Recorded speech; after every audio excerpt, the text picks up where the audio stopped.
بسم الله الرحمن الرحيم الحمد لله المحمود على كل حال ونعوذ بالله من حال أهل الضلال وأشهد أن لا إله إلا الله وحده لا شريك له وأشهد أن سيدنا ونبينا محمدا عبده ورسوله صلى الله عليه وعلى آله وصحبه والتابعين ومن تبعهم بإحسان إلى يوم المآل أما بعد.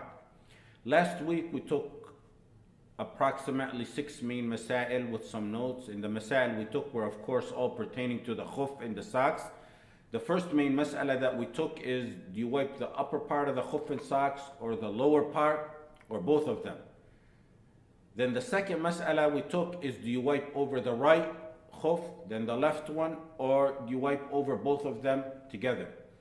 Then we took some notes, and then the third mas'ala that we took was, is there repetition in wiping over the khuf and the socks?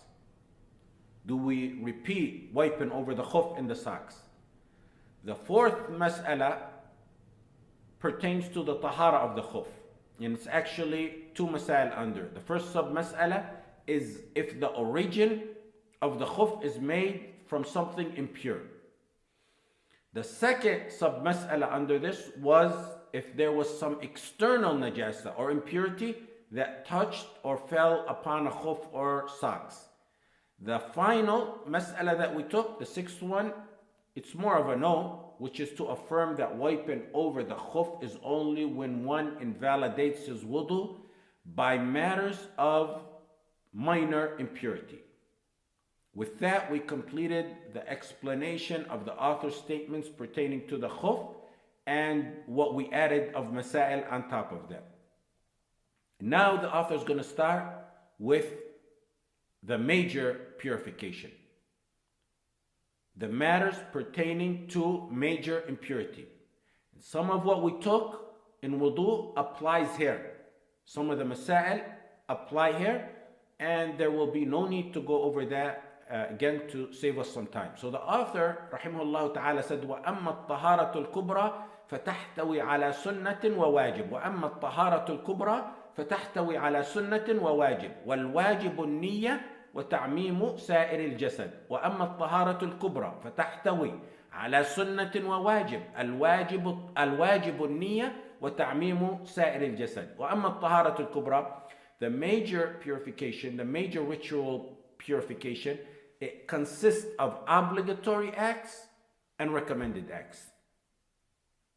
He starts off with the obligatory acts. There's two of them. Intention in washing the entire body. وَالْوَاجِبُ النِّيَّةِ الْوَاجِبُ النِّيَّةِ. The obligatory acts are number one, niyyah. In niyyah, we went over that in wudu. The same applies here, so there's no need to go over it again.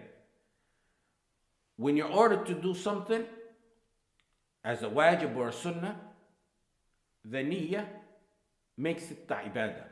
You need the niyyah to make it ibadah. Like we said, if someone went in the shower after work to cool off for 2 hours under the shower, he had no intention of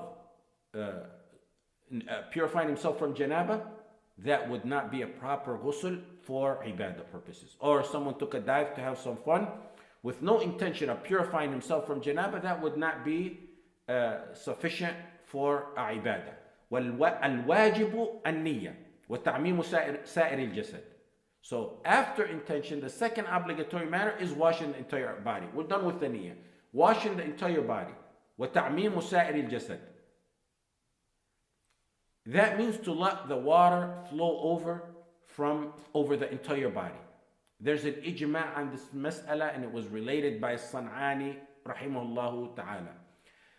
There's many ahadith that describe the wudu of Rasulullah sallallahu alaihi wasallam, and among them are some that are in Bukhari and Muslim. And among those that we'll be always referring back to is, first of all, hadith Aisha. قالت كان رسول الله صلى الله عليه وسلم إذا اغتسل من الجنابة غسل يديه وتوضأ وضوءه للصلاة ثم اغتسل ثم يخلل بيده شعره حتى إذا ظن أن قد أروى بشرته أفاض عليه الماء 3 مرات ثم غسل سائر جسده.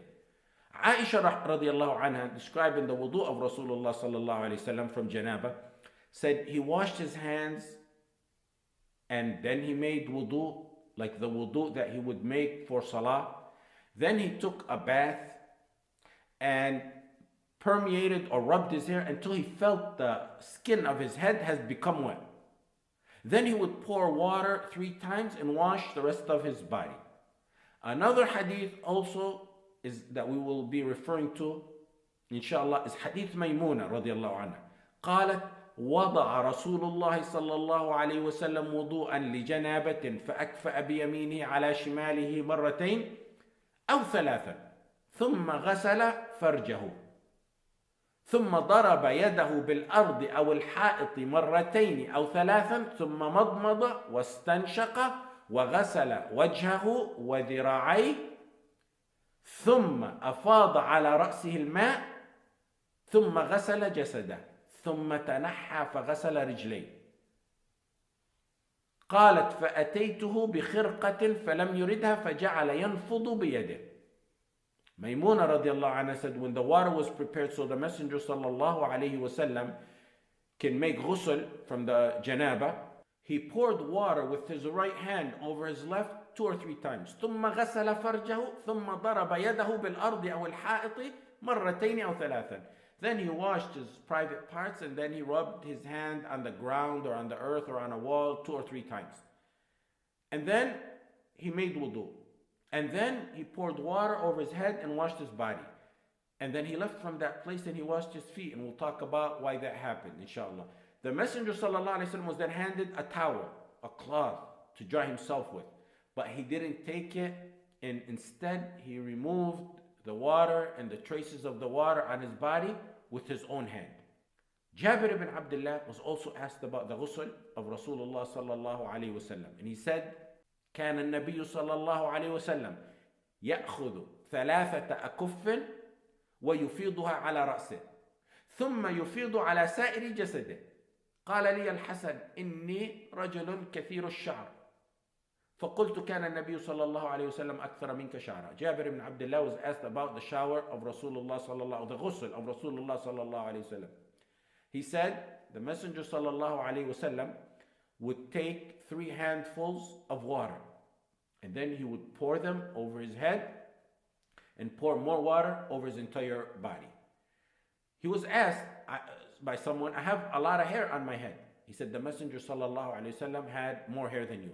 So based on those hadith and other hadith, the ulama like Al-Kasani in Bada'i al-Sanaya, Ibn Muflih in Al-Mubda', Baha'uddin al-Maqdisi in Al-Udda Sharh al-Umda, and other ulama said the order to wash for ghusl clearly indicates from those hadith that water must encompass the entire body.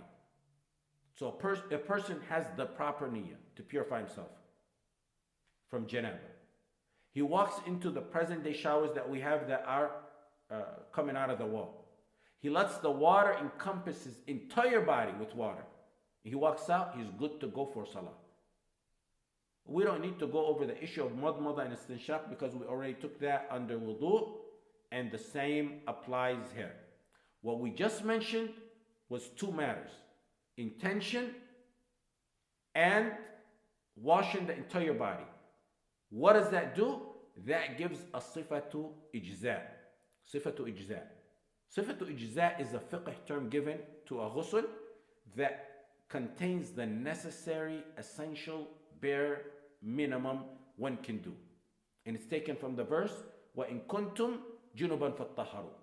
Sifatu ijza is just the obligatory matter that you have to do. It's called sifatu ijza وَهِيَ مَشْتَمَلَتْ عَلَى الْوَاجِبَاتِ فَقَط. It's the ghusl that gets you by to perform a ibadah you were otherwise not able to perform it. The sufficient, acceptable, bare type, minimum type of ghusl.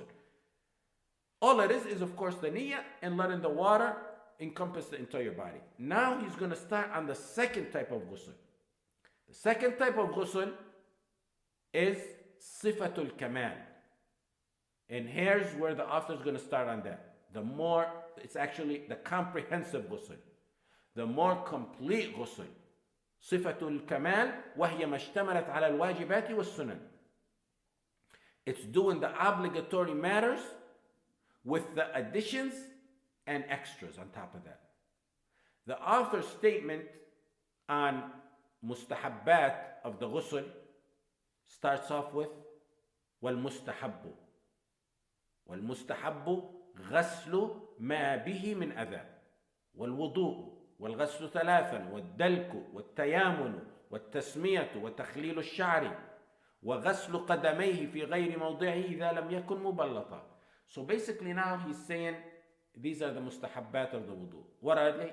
The mustahabbat, he said, the recommended acts of the wudu, the sunnah acts of the wudu are number one, غسل ما به من أذى, washing off any filth. والوضوء, performing wudu. والغسل ثلاثا, washing 3 times. والدلك, rubbing the body with the hands. والتيامن, starting with the right side. والتسمية, mentioning the name of Allah subhanahu wa ta'ala in the beginning. وتخليل الشعر, permeating or running the fingers through the hair to get water in the skin under it. And then وغسل قدميه في غير موضعه إذا لم يكن مبلطا is washing the 2 feet in another place if it's not tied. This is mustahabbat. He mentions 8 of them. The author here uses the term mustahab. Mustahab. The ulama of Shafi'iyya and Hanabila consider mustahab and sunnah synonymous of each other. In fact, they consider mustahab, sunnah, tatawwu', fadila, raghiba, nafila, mandub. They consider those all synonymous of each other. The Malikiyya allege a slight difference in that. Hanafiyya mention a very bigger difference than that. And that's a topic better addressed in our usul class. Those matters that are mentioned by the author under the mustahabbat are the matters that are lesser in rank than the wajibat, where they're defined as matters that one gets a reward for if he does them, but no sins if he leaves them out. These are the non-obligatory additions, and they are what make the ghusl complete and comprehensive and give it the title of Sifatul Kamal. And there's some disputes pertaining to some matters within them. We'll, inshallah, take them one by one. Al-mustahabbu wal-mustahabbu ghaslu ma bihi min adha. Washing off, the first one he says of the sunan or mustahabbat is washing off any filth. Starting off by washing off any filth. That is a sunnah according to all 4 of the imams. Malik, Abu Hanifa, Shafi'i, Malik, and Imam Ahmad. And the proof on that is in 2 of the hadith that we mentioned earlier. Hadith Maymuna. Hadith Maymuna, when she said,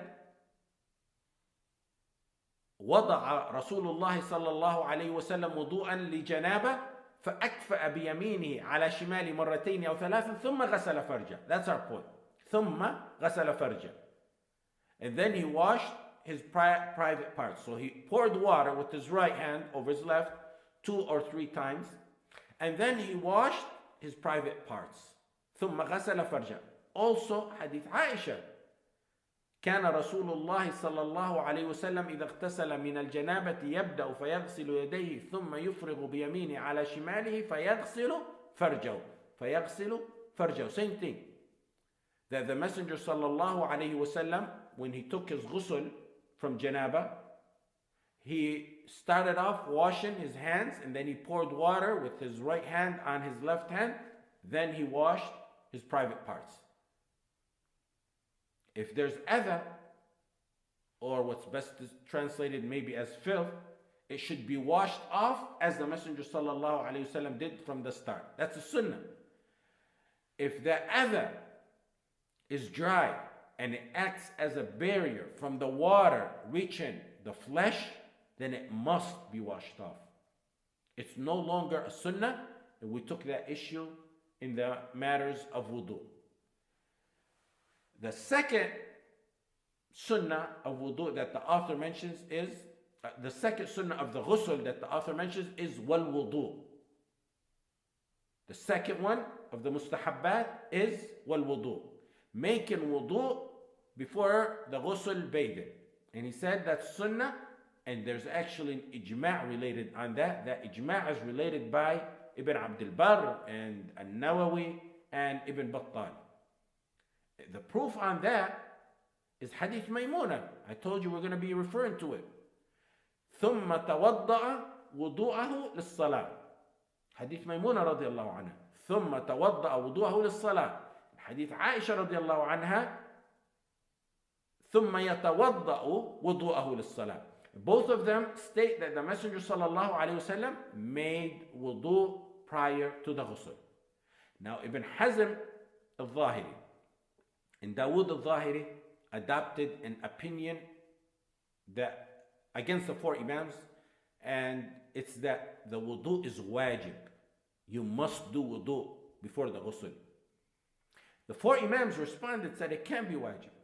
In fact, Ibn Abdul Barr and Ibn Hajar related an ijma' that wudu before the ghusl is not wajib. Among the proof is وَإِن كُنْتُمْ جُنُبًا فَاتَّحَرُوا, the verse. If you're junub, purify yourself. If it was wajib, they said, Allah would have mentioned it in the verse.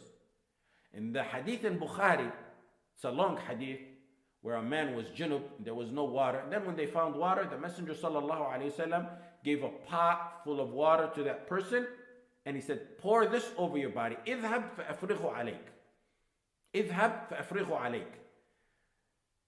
And also hadith Salama, إنما يكفيك أن تحثي على رأسك 3 حثيات ثم تفيضين عليك الماء فتطهرين. إنما يكفيك أن تحثي على رأسك 3 حثيات. It's enough for you to throw 3 handfuls of water over your head, and then pour water over yourself, and you'll be purified. How are those proof against the Zahiriyya? The Messenger sallallahu alaihi wasallam told the Bedouin, take this and pour it over yourself. The verse, when kuntum junuban fattaharu, it simply says, purify yourself. Hadith Salama, the Messenger sallallahu alaihi wasallam said, pour this water over yourself, pour the water over yourself, and you'll be pure.